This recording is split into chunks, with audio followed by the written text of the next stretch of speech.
Howdy hey, so the media team and I have decided to start a new series called Bursting the Bubble. I generally talk about geopolitics, stuff going on in the Middle East, the occasional economics thing, and while all this stuff is really important, it bores a lot of people. And so to branch out and to do something a little bit more fun and hopefully something that can also help people, we're doing something called Burst the Bubble, where we take on every week a new sort of issues in air quotes because it's not always going to be a necessary political issue, honestly kind of like this week for example.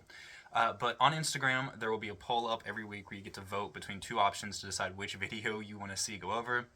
Also, if you notice, I am on a hunting trip right now, but I'm taking a break to film this for you guys so I can have it out for y'all next week. This video is going to be a little bit longer than they're normally going to be because I have some expose going on right now.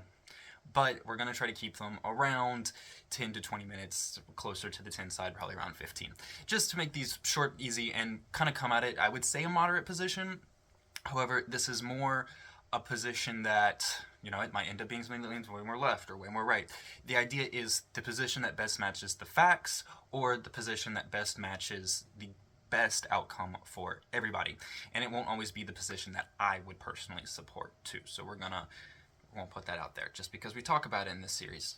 Just because the final thing I have to say about the series is something that does not mean it's necessarily what I support. Without that out of the way,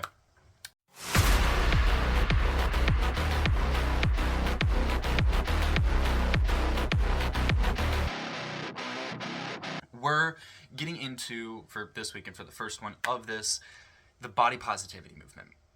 First thing I'm going to say, just right off the bat, and we're going to start with a really heavy video, and I don't apologize for that, but first thing I'm going to say off the bat beyond that is, if you're trying to better yourself, if you're going to the gym... Hey gang, welcome to your 8-minute buns workout. All the exercises are guaranteed to be safe, effective, and fun. That is amazing. And if you are one of those people out there who would make fun of a fat person or somebody who is overweight for doing that, you can imagine the 4-letter words running through my head. This being an option was inspired by Jillian Michaels' video with Jubilee. There was one point, we're not going to show a clip of it, but there is one thing that was mentioned in that I want to kind of point out. And that is that obesity is not a slur. It is a clinical medical definition, and we're addressing it as such, and we're going to get into that a little bit more. But this is way more clip-based, so I'm going to shut up now, and we're going to get into the first clip. Again, this is heavier stuff, and actually the link to this video, because it's 7 minutes long, we're not watching the whole thing, but the link to this video is going to be in the description, and I really encourage you guys to go watch it, because it's a very good piece of media from the New York Times. I used to be a body positivity influencer, preaching a simple message: love yourself at any size. Then I risked it all. I don't care how trendy or cute or fun it seems to be fat. You gotta really think about your health. Love yourself at any size, but don't forget that your heart has to beat, babes. I'm gonna tell you how I got here. From championing body positivity to renouncing it. My story starts like this. So, like I said, very important piece of journalism here when it comes to this conversation. And again, 7 minutes long, as you can see. I do encourage you to go watch it, go check it out. We're going to jump real quick from this intro, just when you see the intro introduced to the person narrating the story for us, to a little into the video, because they touch on something very important there. You with open arms and tells you there's no pressure to look this way, to be this certain weight. I mean, does that not sound like paradise?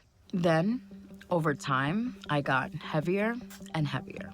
I've always been an adventurous person, but there was a lot I couldn't do anymore. Fitting into the seats on roller coasters, planes. I couldn't wear heels, my dresses wouldn't zip up, and that wasn't all. And this is a big thing with this conversation. Yes, you can have a little bit of weight to you that's not like the end of the world, that's horrible, you're not going to die.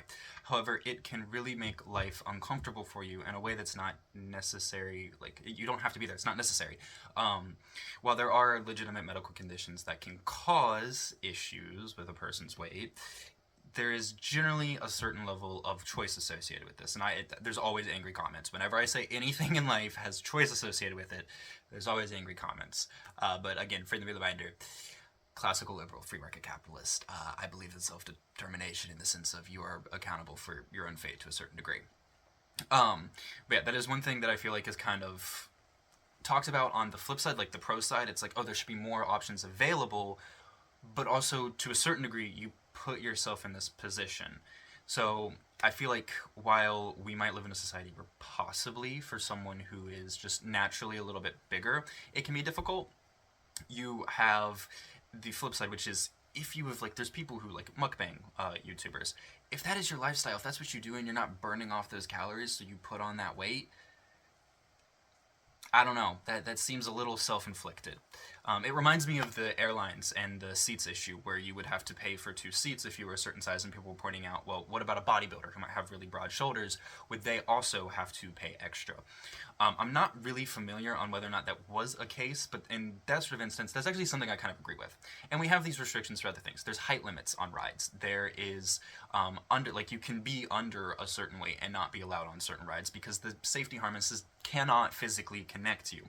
So it doesn't just go in one direction either. It's not just larger people from fat that suffer from these sorts of situations. It can go in really any direction. If you're in extreme, if you're too tall, you can't get on certain rides. I'm 6 feet tall, and I know sometimes life can get uncomfortable whenever I bang my head on the door. So it's just these kind of things to think about when it comes to the choice versus, like, if it's a medical situation, that's different. But if it's a choice, then, and also, you're not the only people who experience this sort of thing. All right, and this is going to be the really heavy part of the video, so, yeah, fair warning.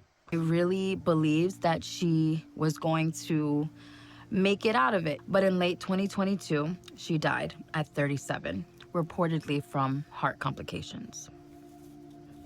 Like, I didn't want her to feel like I was trying to tell her what to do, and I kind of wish I would have spoke up maybe more. And just let her know that I cared. And she wasn't the only one. A week later, another body positivity influencer posted this video. I ruined my life with food, binge eating, and lack of self-care. I'm hoping that it's not too late for me this time. Just months before, Brittany said she developed type 2 diabetes and serious weight-related skin infections. But my pelvic region is literally the size of like a large purse. It's extremely swollen and hard. 1 week after posting that video, begging the universe for another chance at life, It's really scary how bad things can get. she died. She was 28. So yeah, links in the bio to watch the whole thing. It's about 8 minutes long, very good piece of journalism. And that's the heavy-hitting part, because with weight, and we're getting this part out of the way, there's going to be a little bit more other stuff, don't worry. But with weight, you come to a certain point where it just becomes unhealthy. It really does become something that can seriously negatively impact your life. And I don't know, like, again, if it's something that you really, because there are certain conditions that can cause these issues where you put on a ton of weight. If it's something you really can't control, I'm not like, do please go talk to your doctor, and like, but that's not what this is about. This is about, if you make the choices to put on that weight, these risks come with it. And yeah, like that's kind of where that's at, unfortunately. Now to something else that also gets talked about in this sphere, and I'm not gonna go off on a tangent, but just know that this might come up in a different topic later. I'm gonna be really honest, there's a lot of really fat-phobic people out there, even in the queer community. Intersectionality. I was a go-go dancer at a pride party, and the amount of money that I made versus the amount of money that the thin people made was not the same. Sometimes people don't even feel comfortable like putting the money in my underwear, but people are like really awkward with like, should I touch you, should I? And I see them fully touching other people. Don't touch it. Don't even look at it. Go on, get out. You heard me. Don't look at me either. So those are little reminders that people still have a lot of work to do around their fat phobia. I'm gonna be... Firstly, I would never, ever come for somebody for like their natural genetic face. However, possibly, sweetie, and this is just a thought, if you want to be seen as feminine, as like an attractive feminine body, shave the beard. But beyond that, no one owes you their sexual, like, attraction. No one owes you that. Nobody owes you that. And that's not fat phobia. You're into what you're into. There are people out there who legitimately like bigger people. And if that's your thing, okay. There's also people out there that don't. And that's not fat phobia. That's just what gets you going. And no one is owed that. So, that's all I gotta say on that one. Like, if you're over here, well, it's fat phobia, no. Nobody owes you your sexual attraction. For these next videos, there might not be audio because I'm fairly certain that these sounds would be copyrighted.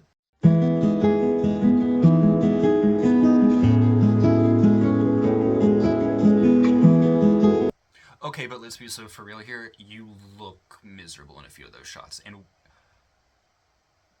the amount of weight on your joints, you can just see it in the way she's walking. Like, this comes with real life health complications that diminish your quality of life and shorten your lifespan.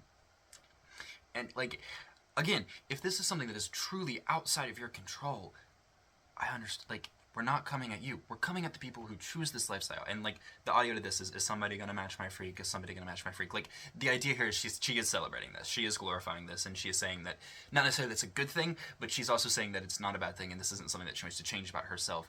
But she just,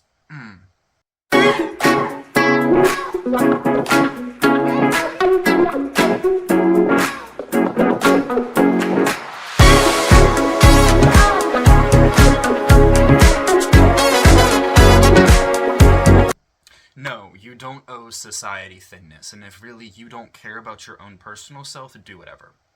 Just know that there might be limitations, as in, you know, not being able to get on certain rides, having to pay extra on the airplane, stuff like that. But what you should probably consider is, what do you owe yourself? Do you love yourself enough to put yourself through what will be a strenuous process, like it'll take a lot of discipline, but do you love yourself enough to put yourself through the process of losing that weight for your own health and for your own longevity? Moving on. There we go. To anyone who does not like my body, I don't care. I'm gonna strunt my stuff. All right, I'm nervous. She didn't directly touch on this, but this does bring up sort of a point, and that is that there is an element of this that can be mental health related. Some people eat to cope. In that case, please go to therapy. And she's putting on this persona of being like super confident about her body size, and then it's like nervous. And obviously that might be something having to do in front of a camera, but I feel like there's probably a little bit to this that has to do with her weight. Yeah, I think Nikki posts all her videos to come off as strong, but deep down I don't think she's truly happy. I don't know if this is husband, boyfriend, brother, father. I don't know, but Sorry, hold on.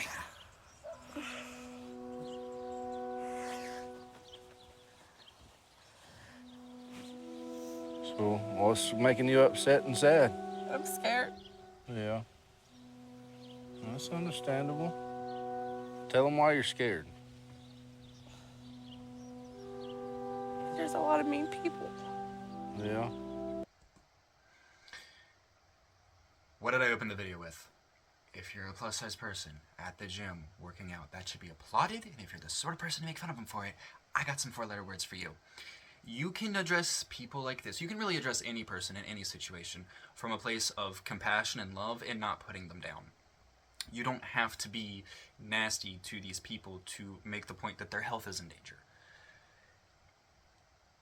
Like, on the one hand, somebody like this, I would love to see them lose weight to be healthy. That does not mean you hop in this person's comment section and say some really nasty things. If anything, those things are counterintuitive, I fear. Like, I feel like that they're counterintuitive, personally. Like, that's just, you might disagree, but...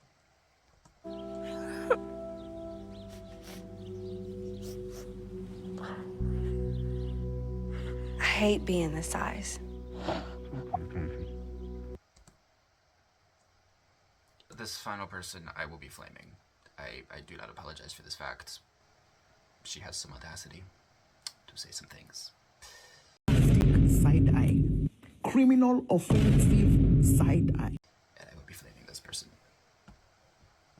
You can be healthy at any size, and I actually don't care what you say, except for underweight. If you are underweight, you're... You know, there was this thing for a little while, and yes, this is a slight tangent, but there was this thing for a little while where being racist towards white people was being called reverse racism. That's just racism. And while I don't think, like, if you're coming at somebody from a place of love, wanting them to get better, I don't think it's any form of anything similar to that, and even if it's a place of hate, I really wouldn't even put that necessarily similar, because it's not really a mutable characteristic. However, I feel like this kind of falls in that same genre of, like, girl, what? The obese person is fine, but the skinny person's bad. Okay. Says a skinny, by the way. less healthier than somebody that is overweight. And that is because you can only lose so much mass before you start losing essential fat, skeletal muscle, organ, and heart tissues. Correct, and you can only put on so much fat before your joints start getting hurt. It starts interfering with your cardiovascular system. It starts interfering with your lungs. It starts interfering with your liver. Like, this goes both ways, sweetie. This goes, You are overweight. You could be overweight because you have a little extra body fat, or you could be overweight because you have a little extra muscle mass. So she's conflating two things, overweight and a high BMI. BMI is a flawed system. There's other systems out there that work way better. Just because you have a high BMI does not necessarily equal being obese or overweight. So she's conflating two very different things here. And this is a problem, because the advice that she's... Alright, we'll finish the video. I promise not to interrupt again. The lie detector determined that was a lie. Either way, being overweight is probably still healthier than being underweight. So it's actually much more important to figuring out how healthy you really are, other than your weight, is things like VO2 max, blood sugar, triglycerides. All of which is higher in obese people. All of these signal bad in obese people. They also signal bad in anorexic people. Insulin sensitivity, and all of those biomarkers and measures of cardiovascular fitness, as opposed to simply looking at how much you weigh. And a general indicative of your weight being an issue is how high that number is. And I'm gonna tell you right now, super muscular people also suffer from a lot of the same physical mobility issues as super fat people. And I said fat as like a tissue, not an insult. I meant that like as the tissue. Yeah, we're not finishing the video. We're not finishing her. She can go away. So, final thoughts. Leaving the conversation. One, obviously, yes, this is something that in both extremes is an issue. Two, if this is something you physically cannot control, talk to a doctor, if this is an emotional thing, talk to a therapist. Try to get the help you can get. But if this is a choice you made, you're putting your health at risk, you're putting your health at risk, and you are lowering your own quality of life. Not just from the potential inaccessibility of certain spaces, but also just from the stress you're putting on your body.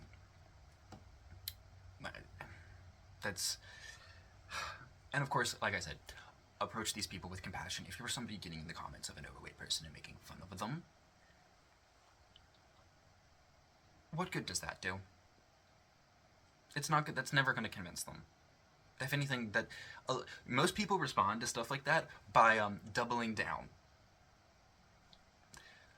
So, I guess final thoughts is I think my thoughts are very clear in this one, and I think if you want to burst the bubble position,